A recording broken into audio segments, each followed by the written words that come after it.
für mich war es wichtig, dass mein Auto immer anders ist als andere. Einfach wirklich dieses Individuelle hat. Nicht unbedingt, um besser auszusehen als andere, aber einfach so, wie ich mir das vorstelle. Was gibt es an Teilen, die stehen dir zur Verfügung? Mal abgesehen jetzt, was es kostet, wo die herkommen. Einfach nur, okay, da gibt es 10 verschiedene Lippen. Welche davon passt mir persönlich am besten? Ich habe selber die Streifen auf meinem Auto designt. Und ich habe mir wirklich versucht, alle Autos im Internet anzuschauen, die schon mal Streifen oder BMW-Streifen aus welchen Gründen auch immer hatten. Und wollte anders sein. Und wollte es so machen, wo ich denke, das ist so der richtige Weg. Mein Weg. Ich habe dann schwarz-weiße Fotos ausgedruckt gehabt und habe dann meine Tochter mittlerweile auch schon fast 4 Jahre alt, zu dem Zeitpunkt angefangen mit ihren Malstiften auf diesen Fotos rumzumalen und dann Designs zu machen auf dem Auto. Und ja, so sind wir, ich sag mal zu 95%, was heute auf dem Auto sind, dann sind wir auch dahin gekommen mit Malstiften. Mein Name ist Philipp Maas, ich bin gebürtiger Wuppertaler aus Vohwinkel, lebe momentan in Scottsdale, Arizona und bin der Eigentümer von HKP Tuning & Performance.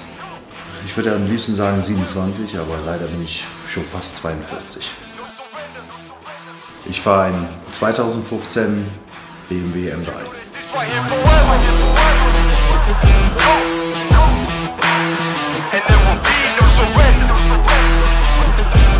Now allow me to reintroduce myself. They call me J.O.N. to the easy E-N. Know that we undefeated. Y'all are beneath them speeches trying to air a grievance, but his lines are overhead. Better check the air for clearance. Call the tower. This is ours. Clear the heat. The air apparent. Really, I've never been better. Legacy. This is forever.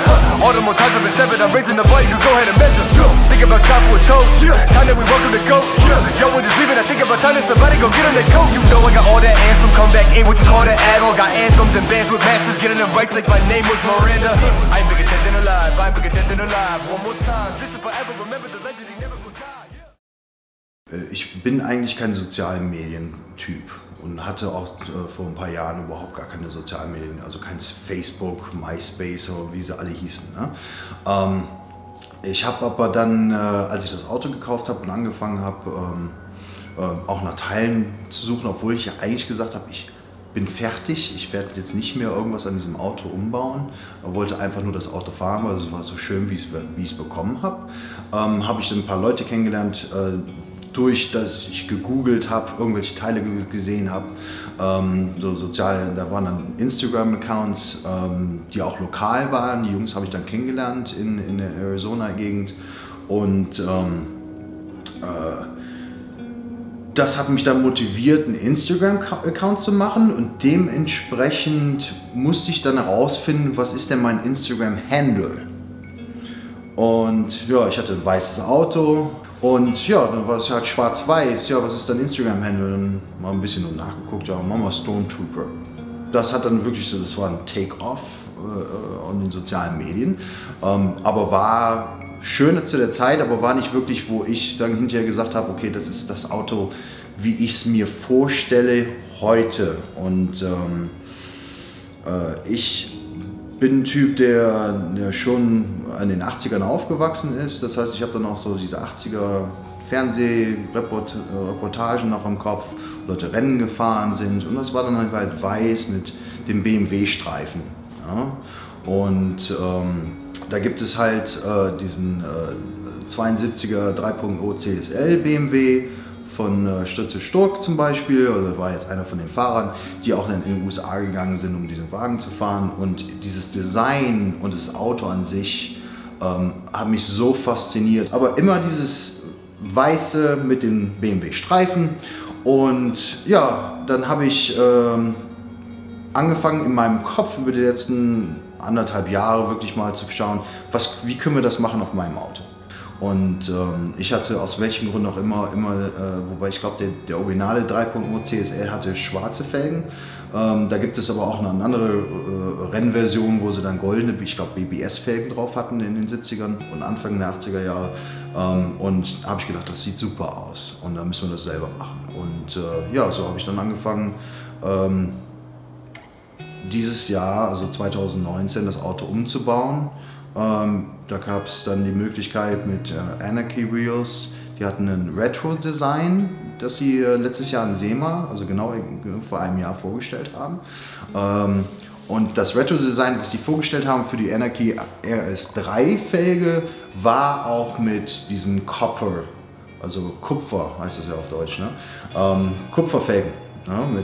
Mit Chromringen, also schon retro. Ne? Das war halt schon ein älteres Design so vom Color Scheme her. Und da habe ich gesagt, oh, super, das müssen wir machen.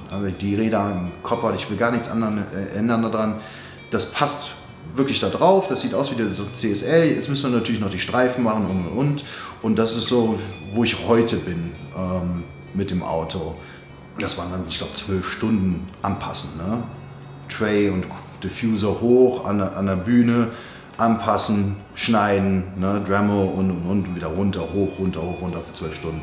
Und das muss ich ganz ehrlich sagen, das war ein super Teil und das ist immer noch ein super Teil. Da sind ein paar Teile dran, so Endless Sideskirts, die ich dran habe. Die gab es nur ganz kurz, die Firma gibt es glaube ich gar nicht mehr. Die Teile fahre ich immer noch, weil es einfach nicht mehr gibt. AC Schnitzer, ganz großer Punkt für mich. Ich liebe AC Schnitzer selber, nicht alles natürlich, aber viel von dem Design, gerade auch die alten Sachen und aber auch die neuen für mein Auto. Und in den USA AC Schnitzer kennt keiner. Mit diesem Charge Intercooler, CSF, dem Intercooler, das war mein Auto, das war das erste, was einen Intercooler hatte mit Carbon Fiber Overlay. Und wir haben das jetzt nochmal so gemacht, aber jetzt in Blau-Carbon. Wir haben dann angefangen, Titan zu verbauen dieses Jahr mit den Charge Pipes, das ist auch Titan. Das ganze Setup wirklich auch von innen her, auch was das so dieses Theme, ich lege sehr viel Wert darauf, dass in Details, dass alles so miteinander funktioniert, also zumindest für meinen Geschmack funktioniert. Und da musste ich lange suchen, um dann Embleme zu finden, wie das BMW Motorsport-Emblem, das ich glaube von 78 bis 84 oder von 72 bis 84, keine Ahnung, gebaut gehabt. Und dann hatte sie dieses Emblem, das genau, dieses BMW, das History-Emblem hast du dann da drauf. Und dann habe ich dann Motorrad-Embleme genommen und habe die dann an einem Auto verbaut. Und das sind so diese Kleinigkeiten, die ich immer gemacht habe. Habe die auch auf dem Lenkrad mittlerweile und habe dann natürlich viele Sachen geändert. Ich habe viele Teile, die man gar nicht sieht. Gerade auf meinen sozialen Medien, auf den Fotos sieht man die nicht. Ne? Da gibt es ja das Ende vom Armaturenbrett links und rechts. Ja, wenn die Tür zugeht, ist die Tür vor dem Armaturenbrett. Da gibt es aber zwei Seitenteile. Die habe ich mir mit Carbon überziehen lassen. Das siehst du nur, wenn die Tür auf ist. Ja, das sehe ich nicht beim Fahren, das sehe ich, ne, wenn die Tür zu ist, sieht man das nicht, aber ich weiß, es ist da. Von allen Teilen im Auto muss ich immer noch sagen, mein Recaro Kindersitz ist das beste Tuning-Material, wenn man das überhaupt so sehen kann, ja, im ganzen Auto. Ich habe dann auch Recaro-Sitze vorne mittlerweile drin, als Fahrer- und Beifahrersitz und das passt dann super, dass auch meine kleine Maus hinten mit ihren 3,5 Jahren einen rosanen Recaro-Sitz hat in diesem schnellen Auto. Und das ist für mich immer noch das beste Teil, was ich jemals da eingebaut habe. Es gibt mir die Möglichkeit, wenn ich das Auto bekomme, vielleicht da weiterzumachen, wo sie keine Zeit mehr hatten oder vielleicht, weil das nicht mehr unbedingt ein Design war für den Designer oder für den Hersteller. Wo man dann so weitergeht halt. Ne? Ich glaube, wenn man einen Künstler hat und ich glaube, diese Menschen, die dann diese Autos designen, sind ja Künstler. Und ich kann jetzt individuell mich selber darin entfalten, wie mir das Auto gefällt. Und deswegen finde ich auch gerade ganz schlimm, wenn heutzutage Menschen die Autos umbauen, wie sie möchten, viel negative Kommentare bekommen. Der Mensch, der das gebaut hat, der hat das ja für sich gebaut. Der hat das nicht für mich gebaut. Aber ich habe das Gefühl, wenn ich das Tuning mache, habe ich da sehr viel Spaß dran. Und gerade wenn es so um diese Aero-Design, gerade das Aussehen und die Farben und die Felgen, Felgenauswahl ist immer wirklich das Schlimmste. Ja? Also ein Spoiler, da kann ich noch irgendwie die Augen zudrücken, das ist vielleicht nicht so unbedingt, was ich möchte, aber das passt schon. Felgen, und das ist noch nicht mal die Farbe, wirklich das Felgendesign, das muss bei mir hundertprozentig stimmen. Das ist für mich immer die schlimmste Entscheidung, die ich am Auto treffen muss, wirklich. Meine Frau und ich haben dann, wie gesagt, unsere Tochter bekommen und anstatt vielleicht ein Hobby zu haben, und viele Männer, würde ich mal ganz ehrlich behaupten, gehen entweder raus vielleicht mal zum Party machen, gehen mal was trinken oder so. Das war nie so mein Ding. Und ich versuche halt, wenn ich so meine eigene Zeit haben möchte, bin ich nicht außerhalb des Hauses, wirklich. Ich bin in der Garage. Das heißt, ich kann immer wieder reinkommen, ich bin mit meiner Familie. Ich habe die Möglichkeit, anstatt mir die Nägel machen zu gehen, gehe ich in die Garage und baue irgendein Teil ein. Aus welchen Gründen auch immer. Und bin dann aber auch dann natürlich schnell dann da, wenn vielleicht mal eine Windel wechseln muss oder so. Das finde ich sehr schön und wie gesagt, das gibt mir ein riesen Gefühl, dann auf das Auto zu schauen, was ist das, obwohl ich das Auto ja selber nicht gebaut habe, gibt mir das schon das Gefühl, dass ich es gebaut hätte. Gerade die letzten 2 Jahre, weil dieser Social Media Account so doch schon relativ groß geworden ist, muss ich ganz ehrlich sagen, freut es mich sehr, wenn ich Messages bekomme online, also gerade auf diesem Instagram-Account, wo ich Fotos bekomme, wo Leute vielleicht den Rap, sag ich mal, versuchen nachzumachen. Das muss ich ganz ehrlich sagen, da fühle ich mich mittlerweile geschmeichelt. Die erste Reaktion ist ja, der kopiert mich. Ja? Aber wenn das dann so ist, das heißt doch, ich habe ja was richtig gemacht. Das heißt, wenn ich das mag und andere Leute das auf ihrem Auto haben möchten, ist das doch super. Aber wenn ich morgen ein Auto sehe, das sieht genauso aus wie meins, finde ich das super. Ja? Weil ich weiß, wo es herkommt.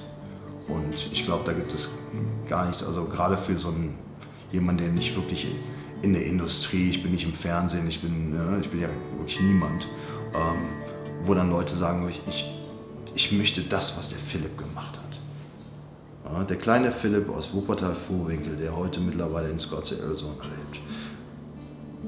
Was der mit seinem Auto gemacht hat, ich will auch so ein Auto haben. Ich will das auch so umbauen. Ist doch geil.